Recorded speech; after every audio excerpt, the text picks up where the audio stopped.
नमस्कार दोस्तों, स्वागत है आपका हैप्पी आईपीओ एनालिसिस में। आज हम बात करने वाले हैं क्रीडेंट कनेक्ट एनकेयर आईपीओ की। दोस्तों, यह एक एसएमई आईपीओ है और आज यानी 13 अगस्त को आईपीओ खुल चुका है। जीएमपी भी अच्छा बताया जा रहा है, इसलिए सवाल यह है कि क्या इस आईपीओ में अप्लाई करना चाहिए या नहीं। आज की वीडियो में हम एक एक करके पूरी जानकारी समझेंगे, तो वीडियो को पूरा ज़रूर देखिए। पहले जानते हैं आईपीओ कब खुला और कब बंद होगा। क्रीडेंट कनेक्ट एनकेयर आईपीओ 13 अगस्त 2026 को ओपन हुआ है और 17 अगस्त 2026 को क्लोज होगा। इसके बाद 18 अगस्त को अलॉटमेंट आने की उम्मीद है और 20 अगस्त को लिस्टिंग होने की उम्मीद है। यह आईपीओ एनएसई एसएमई पर लिस्ट होगा। अब बात करते हैं प्राइस की। इस आईपीओ का प्राइस बैंड 179 रुपीज़ से 189 रखा गया है और इसमें एक लोट में 600 शेयर्स हैं। अब यहाँ एक इम्पोर्टेंट बात है, यह एसएमई आईपीओ है, इसलिए रिटेल इन्वेस्टर को मिनिमम 2 लोट्स के लिए अप्लाई करना होगा, यानी मिनिमम 1200 शेयर के लिए अप्लाई करना पड़ेगा। अपर प्राइस बैंड पर मिनिमम इन्वेस्टमेंट करीब 2,27,000 रुपये बनता है। इसलिए दोस्तों, यह आईपीओ हर छोटे इन्वेस्टर के बजट में नहीं हो सकता। अब जानते हैं कंपनी कब शुरू हुई। क्रीडेंट कनेक्ट एनकेयर की शुरुआत 2015 में हुई थी। शुरुआत में कंपनी का नाम Credent cold chain logistic private limited था। अब बाद में कंपनी का नाम बदला गया और अक्टूबर 2025 में यह पब्लिक लिमिटेड कंपनी बनी। अब सवाल आता है, इतनी पुरानी कंपनी आखिर करती क्या है? कंपनी क्या करती है? दोस्तों, कंपनी का काम हेल्थ केयर सेक्टर से जुड़ा हुआ है, इसलिए बहुत आसान एग्जाम्पल से समझिए। मान लीजिए किसी पेशेंट का ब्लड सैंपल घर से कलेक्ट किया गया। अब इस सैंपल को सही तरीके से हॉस्पिटल तक पहुंचाना है। यह काम सिंपल डिलीवरी जैसा नहीं है। कई सैंपल को स्पेशल टेम्परेचर और प्रॉपर हैंडलिंग के साथ पहुंचाना पड़ता है। क्रीडेंट कनेक्ट एनकेयर इसी तरह की हेल्थ केयर लॉजिस्टिक और सपोर्ट सर्विस देती है। कंपनी की सर्विस में home sample collection, sample transportation, cold chain logistic, health care workforce और सप्लाई चेन सर्विस जैसी चीज़ें शामिल हैं।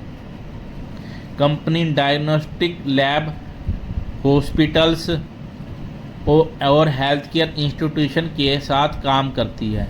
यानी सिंपल भाषा में बोलें तो यह कंपनी हेल्थ केयर सेक्टर के लिए डिलीवरी, लॉजिस्टिक और सपोर्ट का काम करती है और यही इसका मेन बिजनेस है।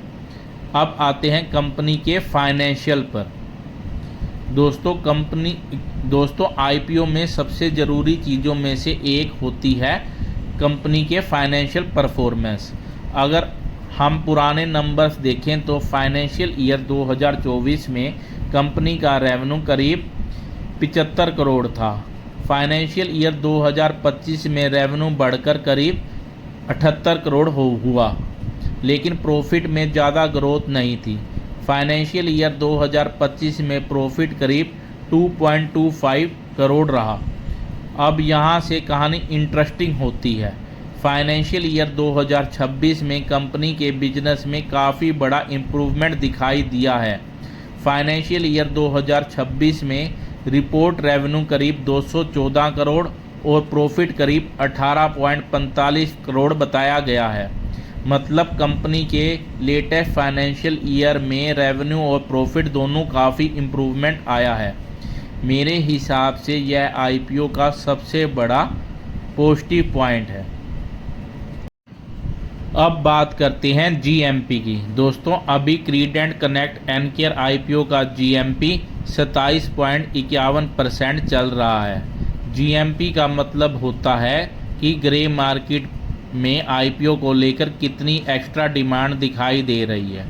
अगर जीएमपी पॉजिटिव है तो जनरली मार्केट सेंटीमेंट अच्छा माना जाता है, लेकिन दोस्तों जीएमपी को कभी भी गारंटीड प्रॉफिट मत समझिए। जीएमपी रोज़ बदल सकता है और लिस्टिंग के दिन एक्चुअल प्राइस जीएमपी से अलग भी हो सकता है, इसलिए सिर्फ जीएमपी देखकर आईपीओ में अप्लाई नहीं करना चाहिए।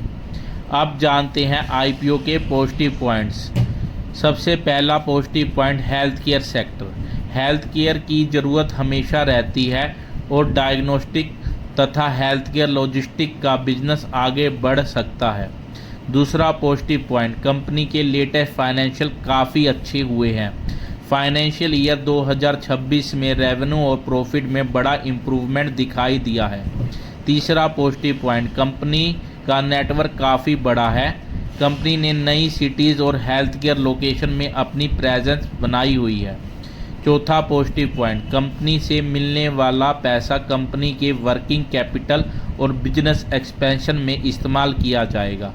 और पांचवा पॉजिटिव पॉइंट, आईपीओ से पहले कंपनी के ने एंकर इन्वेस्टर से करीब 26.53 करोड़ जुटाए हैं। इसमें अकाकुस एसेट मैनेजमेंट जैसे इन्वेस्टर भी शामिल हैं। लेकिन अब रिस्क भी समझिए दोस्तों, कोई भी आईपीओ सिर्फ पॉजिटिव पॉइंट देखकर नहीं लेना चाहिए। सबसे पहला रिस्क यह एसएमई आईपीओ है। एसएमई शेयर में लिस्टिंग के बाद बाइंग और सेलिंग कम हो सकती है। मतलब अगर आपको लिस्टिंग के बाद शेयर बेचना हो तो हर समय बायर्स मिलें या यह ज़रूरी नहीं है। दूसरा रिस्क, पुराने फाइनेंशियल बहुत ज़्यादा स्ट्रॉन्ग नहीं है। कंपनी का बड़ा इम्प्रूवमेंट हाल के फाइनेंशियल ईयर में दिखाई दिया है, इसलिए आगे भी कंपनी इसी तरह ग्रोथ मेंटेन करती है या नहीं यह देखना ज़रूरी होगा।